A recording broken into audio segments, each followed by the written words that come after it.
Namaskaram. This is your host Sri Iyer, and I am with Sridhar Chityalaji. We are here to bring you Daily Global Insights, episode number 122. Today is the 19th of March 2021.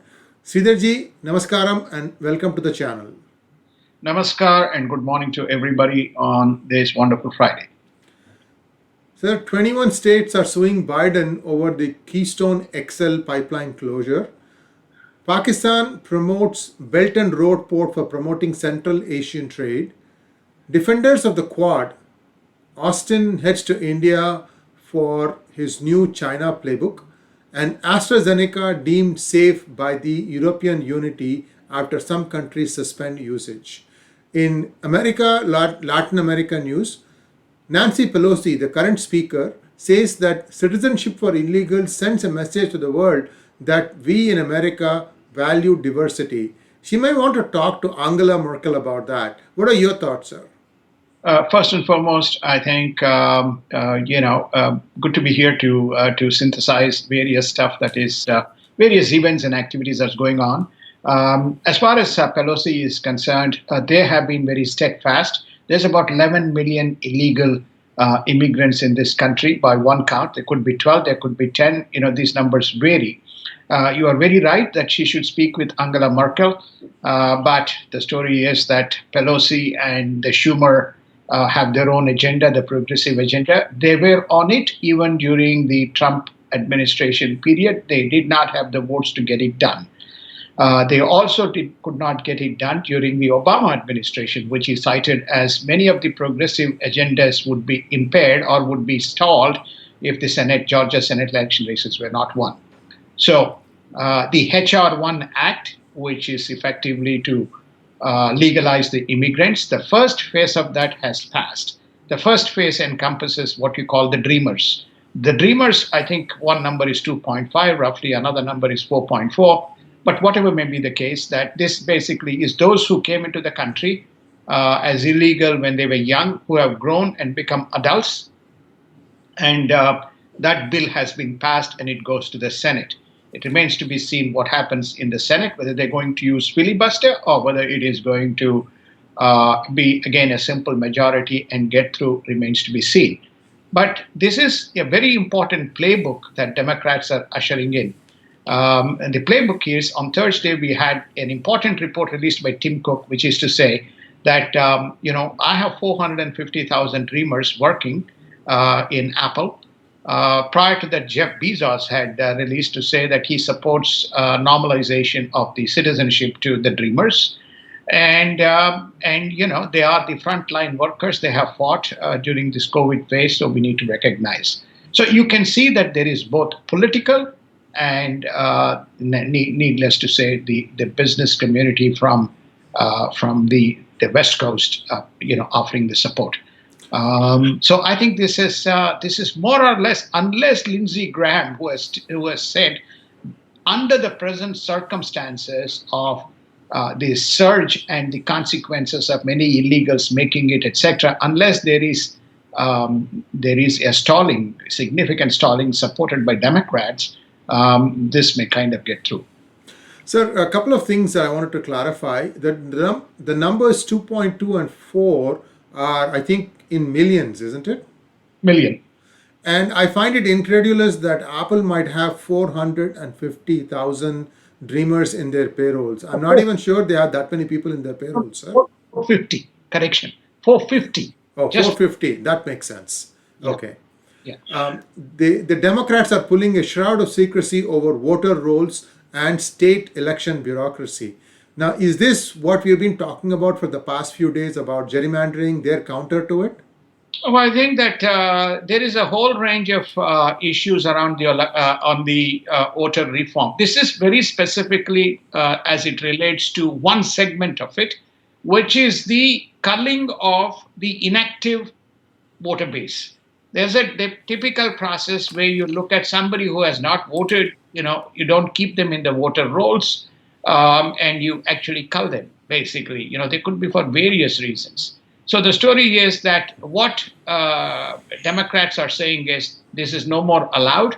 Everybody should be on the list.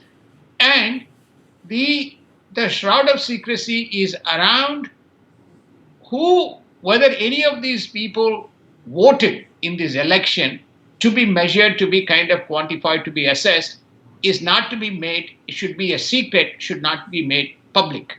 So therefore, there is a bureaucratic pressure that is put on in the states not to go into the details of this inactive voters in the voter list, but then just to get them through the process. This has been the entire voter, the whole process, which is the rules, the governing process, what can be changed, what cannot be changed, and what should be the basis. And there's what you call almost like, opt out. So everybody has opted in for postal ballots rather than coming in and asking for it. That is an opt-in. So here is everybody is opted in. Only when you say, I'm voting in person, then you are opted out. So therefore you have this, ballots, signatures, identification, verification, all these facets, whether you have a signature, whether you have a dual authentication, all these processes is likely to be reformed. It's a very wide and sweeping change that is likely to come in. And I have a feeling that this along with the immigration bill, could be a big showdown between the two parties. Sir, let me understand this. According to the United States Constitution, one must be a citizen to vote. Yes or no, sir? Yes, that is the Constitution. But so, yes, if they want to change anything, would that not by infer that they would need to amend the Constitution also? This is where the Supreme Court has not given a very specific ruling, and this is where we needed to kind of go.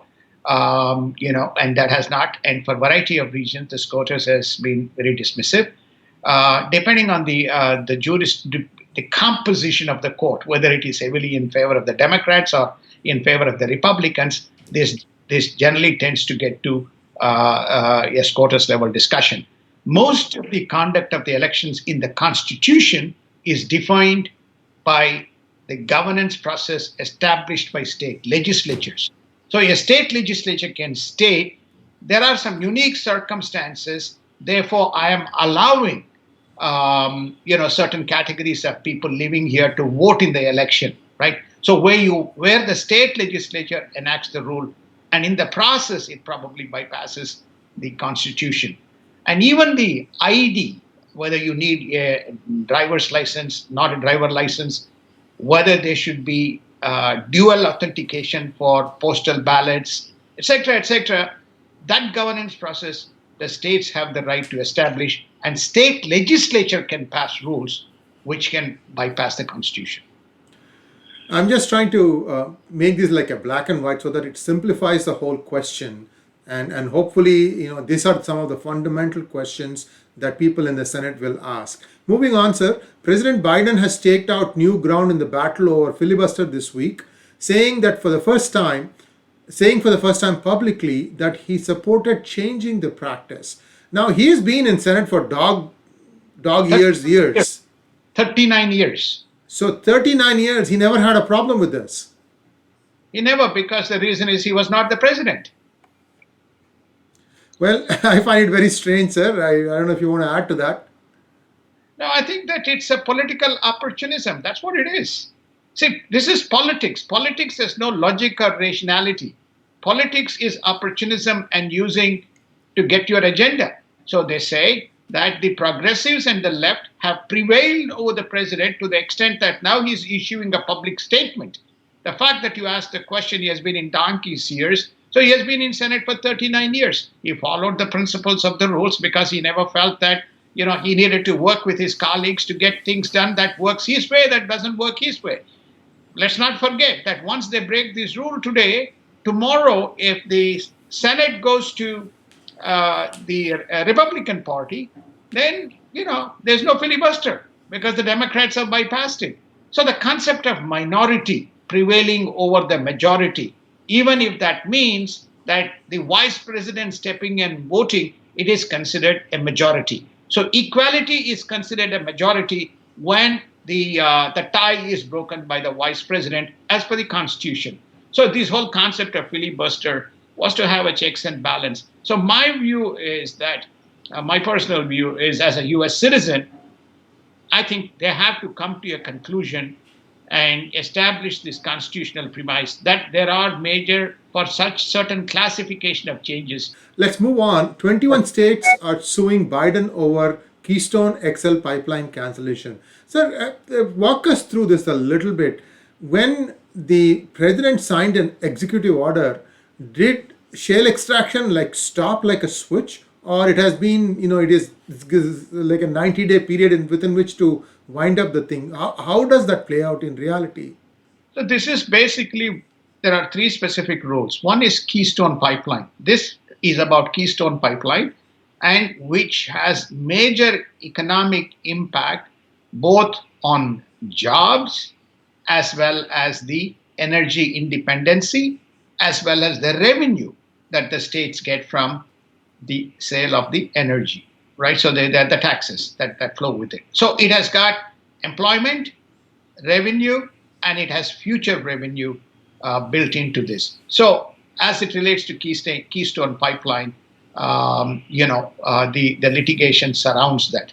The second facet is that some of these states also have land ready to lease for fresh drilling, and also waters ready for offshore drilling in some of the states.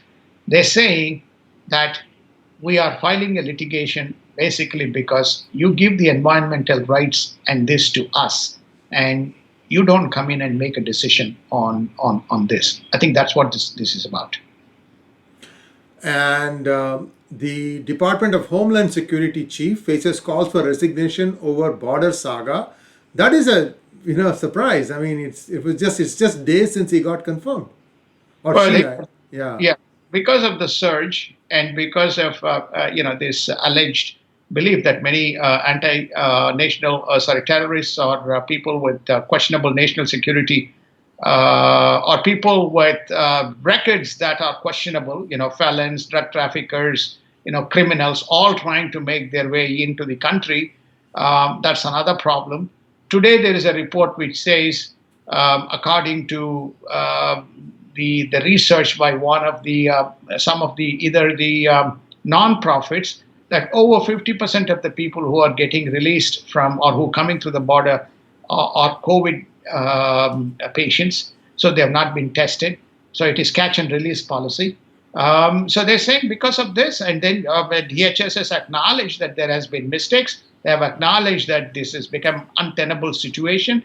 Democratic Party leadership itself has acknowledged there is a problem. So naturally, the political play here is asking Mr. Mayorkas to resign. And the Senate votes to confirm Xavier Becerra as the Health and Human Services Secretary, and it also confirms William Burns as the head of CIA. These are expected, isn't it? I think the William Burns was held up because by Mr. Ted Cruz in terms of some of his beliefs and opinions, but he released his hold, and so he got through. As far as Becerra is concerned, that was fairly, as you can, he had very specific beliefs and principles around, abortion and anti-abortion issues. So he was held up. So it seems like, he's also been released. So they've, basically more or less allowing most of the people.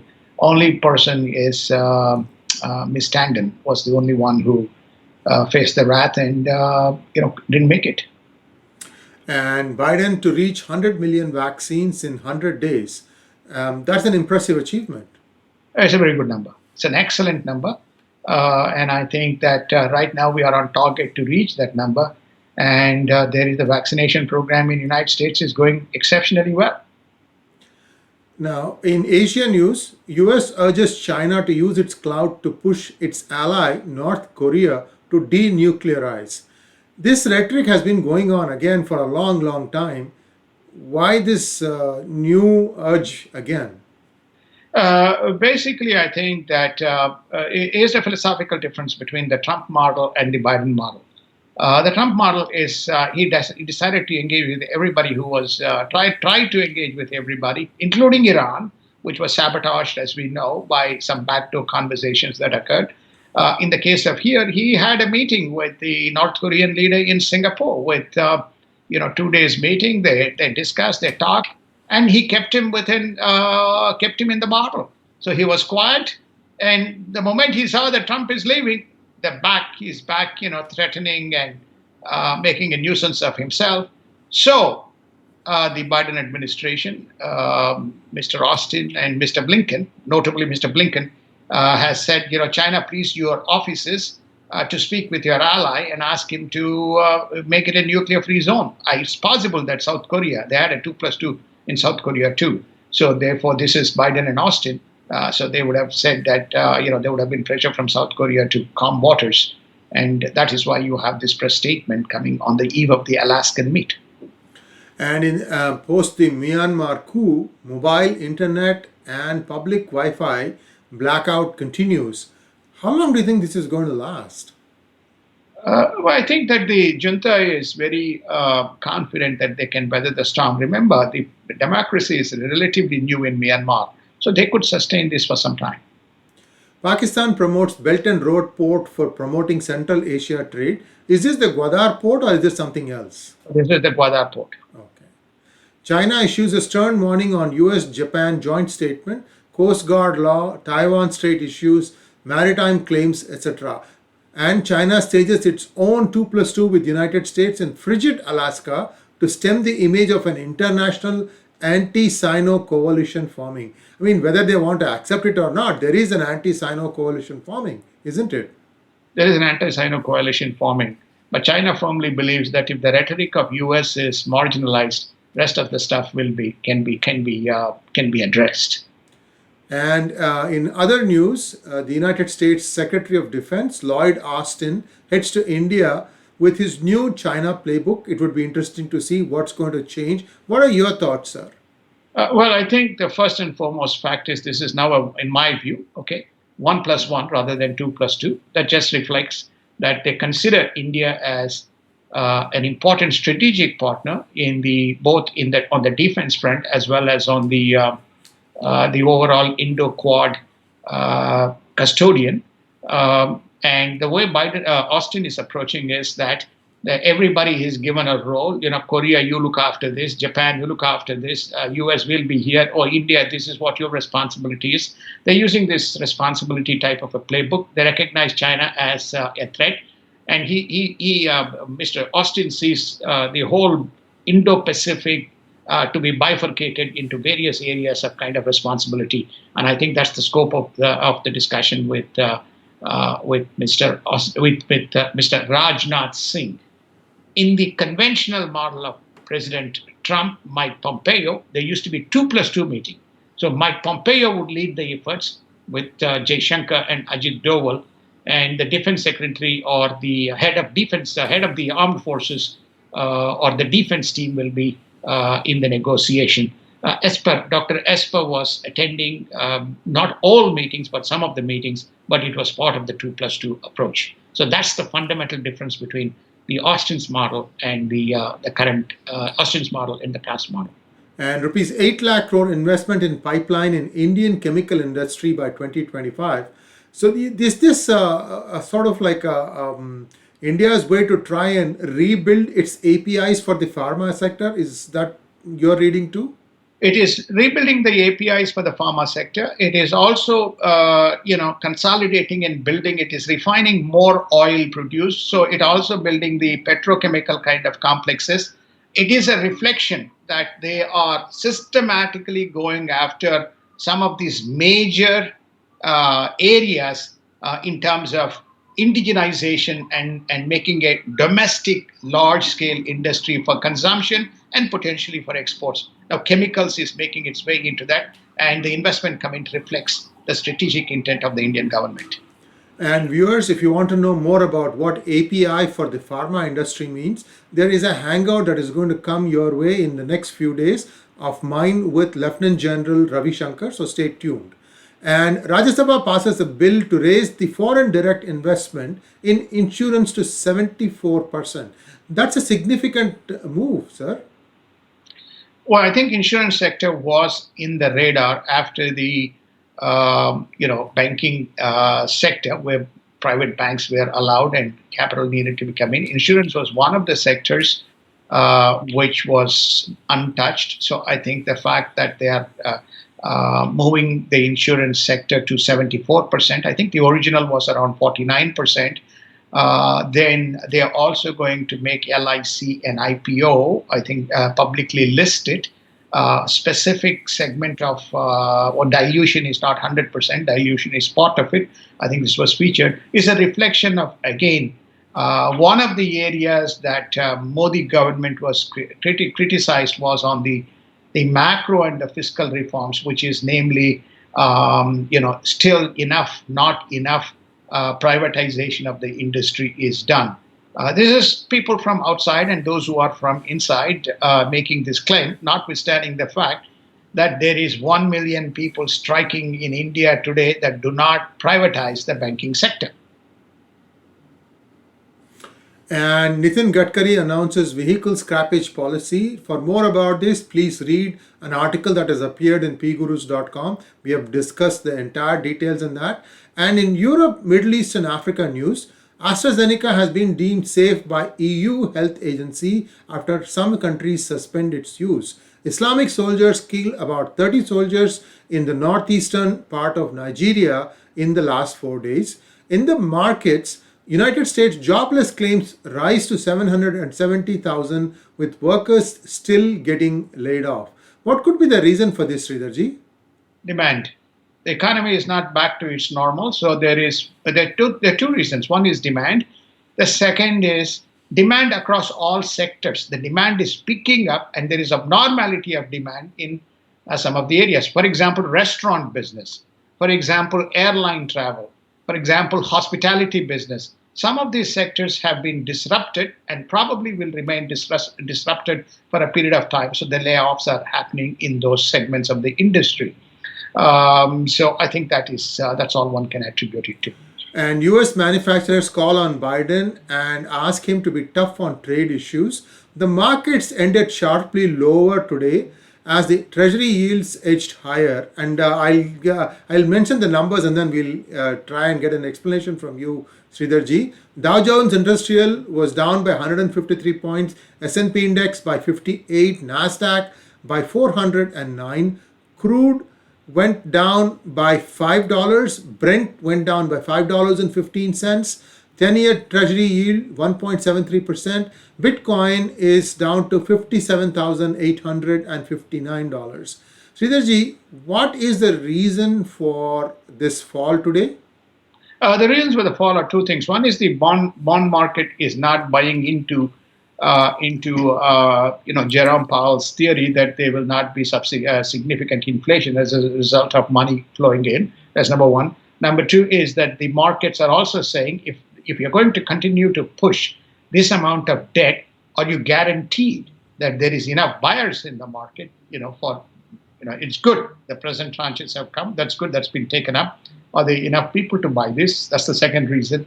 Always markets work inverse to the yield curve. So therefore, as they kind of price up the yield, then you are beginning to see the consequences. So it is almost like tech is a growth stock. The value stocks are those which yield dividend and which are like people who use from a daily usage point of view, consumptive, highly consumptive. So bond yields indicate that there is this rotation going on from tech into that into the. That's why Nasdaq lost 300 points relative to S&P and Dow was very marginal. It's less than 1% in terms of the slide. So that is the reason. I think we may continue to see this. And again, the headline inflation numbers that currently around 2.2, and Jerome Powell believes that inflation will be around 2%. I just don't believe that is being accepted by the markets. I have not stated this here, but I published it in the blog, that we have seen 44 days, continuous days of gas increase in prices on the retail footprint in the United States. So which is one of the reasons why that there is a price increase. But remember, gas and food is not included in computation of co-inflation. Thank you very much, sir. And that brings us to an end of today's DGI. Have a great weekend. We'll be back bright and early on Monday morning with news.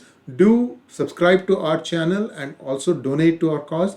And if you would like to become a member, welcome aboard. Thanks for watching. And Sridharji, as always, a pleasure to have you with us. And we will be back again on Monday morning. Namaskar. Namaskar, and thank you and have a wonderful day.